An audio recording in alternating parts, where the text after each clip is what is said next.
The Kremlin this summer scrambled to form a new army corps, seeking replacements for 80,000 troops injured or killed in Ukraine and 5,000 wrecked or captured vehicles.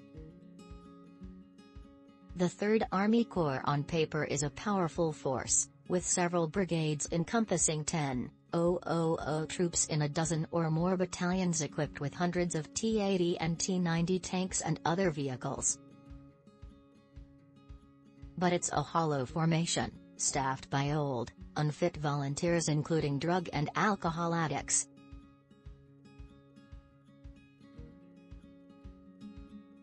And when the 3rd AC's vanguard rushed to northeastern Ukraine's Kharkiv Oblast last week in a desperate bid to block a Ukrainian counteroffensive, the corps just melted away. The 3rd AC, based in Mulino, 200 miles east of Moscow, represents the Kremlin's best effort to make good its deepening losses after 200 days of fighting in Ukraine. That the 3rd AC failed to make any difference in Ukraine is very bad news for the Russian war effort.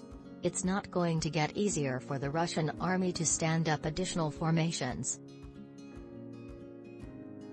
As Russian casualties exceeded 50,000 this spring, the Kremlin began scraping together fresh battalions by raiding the training and garrison establishment of existing brigades. At the same time, the army announced an initiative to form scores of new regional volunteer battalions, and even offered elevated salaries of up to $5,000 a month. It's these new volunteer battalions that comprise the brigades, including the 72nd Separate Motor Rifle Brigade, that serve under the 3rd AC banner. The corps reportedly was supposed to have as many as 20,000 troops, but recruitment seems to have stalled at around 10,000. This should come as no surprise.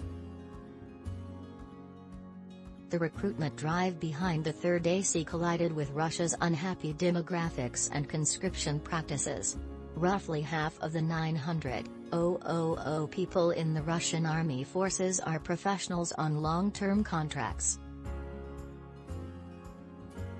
The other half is conscripts between the ages of 18 and 27. The conscripts serve just 1 year and, by law, aren't supposed to see combat. Of the million or so young men who are in the age range for conscription, around a third are exempt for medical or educational reasons.